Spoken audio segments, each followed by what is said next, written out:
Welcome back, dear viewers. You're still watching Nile Cruise here on Nile TV International. And with us now is Mr. Ibrahim Mowafeq, a tour guide. Thank you very much, Mr. Mowafeq, for joining us. And since we are celebrating 100 years since the discovery of the tomb of Tutankhamun, please tell us about the history behind that great discovery and the idea of having that tomb in the first place. Actually, Tutankhamun's tomb is considered one of the most important kings because we discovered his tomb intact. That's why we made here in the Pharaonic village a replica tomb for Tutankhamun, which has exact copies of the treasures, which now inside the Egyptian Museum, and of course they are going to move most of them to the Grand Egyptian Museum, which will be opened soon, inshallah. Actually, one of the most important treasures inside the tomb of Tutankhamun, of course, the golden mask of the King Tutankhamun, which is about 11 kilograms of pure gold. And actually, this mask used to go around the world as expeditions in different countries, USA and different European countries. Actually, the importance of this mask, not because it was made out of pure gold, but actually because of the arts which and the unique way of making this kind of mask. And of course there are lots of treasures inside the tomb, but this is the most important one, which is the most unique one, actually one of the masterpieces inside the Egyptian Museum, and we made a replica one here in the Pharaonic village.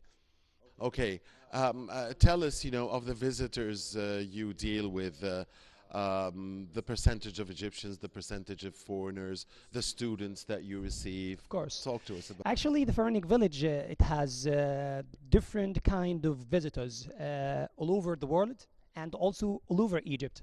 We have students from, for example, the countrysides who used to come here to learn about their history in the Pharaonic village. We have also tourists from outside Egypt, from different countries around the world.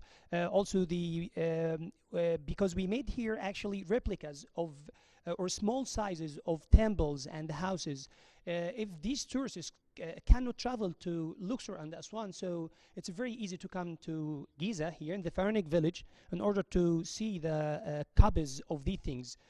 Temples, houses, even small museums represent specific ideas about specific things. For example, Pyramids Museum, Mummifications Museum, Cleopatra's Museum, Islamic Museum. It talks about all the civilizations of Egypt just in one place. Right. So tell us how you think it is important to get the younger generations attached to their history. Of course, this is very important to learn the students, the young people who will be adults after that, to learn them the history in order to preserve this history later, and also in order to defend our history when they became adults or became elder. So it's very important, of course, to learn those students, small generations, in order to teach also the next generations and their sons or grandsons and so on. Right. I mean, it's a beautiful weather in November here in Egypt, the autumn time. Tell us, the best months for you as far as the visitors are concerned and so on.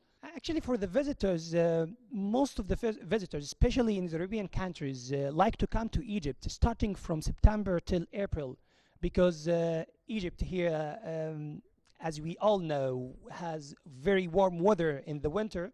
So instead of staying in their countries, which is very cold countries, so they used to come to Egypt to enjoy the warm weather in Sharm el-Sheikh or even in Giza, in different cities here, which has very good weather and warm weather. Sure.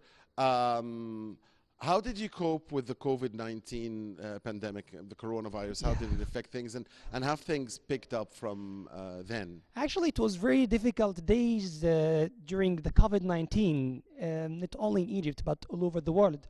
If you are talking about the tourists, for example, of course, not many tourists come to Egypt during this pandemic. But thanks God that we tried actually to Yeah, we did new things. I mean, what about the opening of new museums, the renovation of older museums? Uh, I guess there was a plan. Yeah, this is very important question. Actually, because most of the tourists and most of people used to say what we are going to do about the ancient museum. Actually, the ancient museum itself, it's considered as a monument, the building itself. And inside the Egyptian museum, we have about 55,000 pieces. So actually, we are going to move most of the pieces, but of course not all the pieces, just many pieces from the Egyptian Museum to the Grand Egyptian Museum. And of course we are going to move Tahrir Museum Tahrir Square to Jem. museums to Yeah. the Jam, yes. Yeah. And but the most important artifacts which we are going to move, the treasures of Tutankhamun. But the other masterpieces will stay inside the old museum. So actually the other monuments will stay existing inside the ancient museum, which is in Tahrir Square. And of course we are going to move many treasures to the Grand Egyptian Museum in order to be both of them existing and also to attract the tourists to Egypt. Right, Mr. Mowafeq. I mean, Jem, the Grand Egyptian Museum, in the heart of Giza, next to the Yes. Pyramids Plateau, is being, described before its official inauguration as the biggest cultural city in the world, not just a museum, cultural city.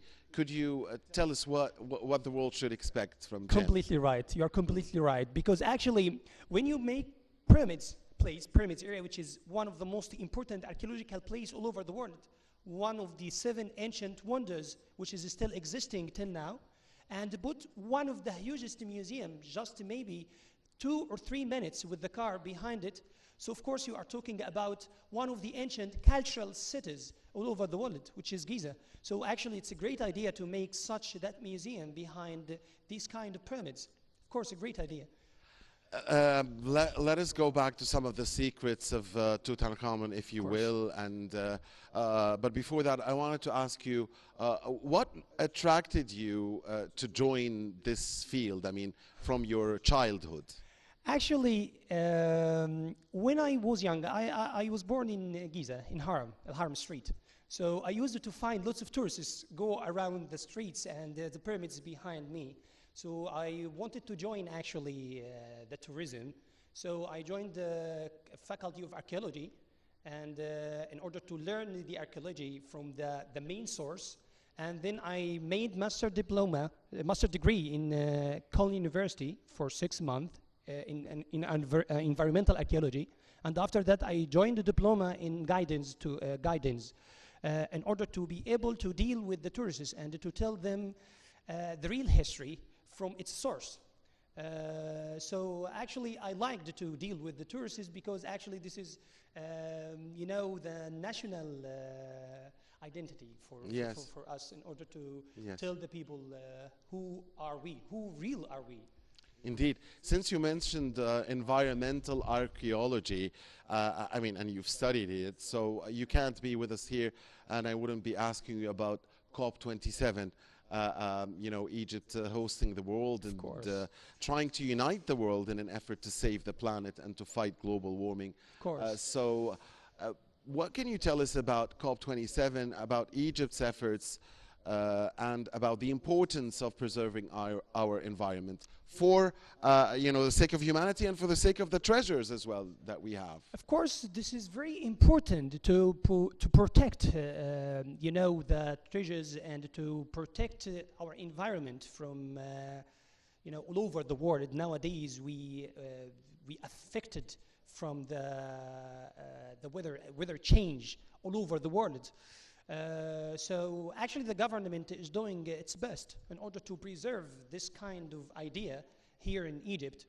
That's why it will be a great idea and very important thing to make this kind of conference in 2027 here in Egypt, in Sharm el-Sheikh.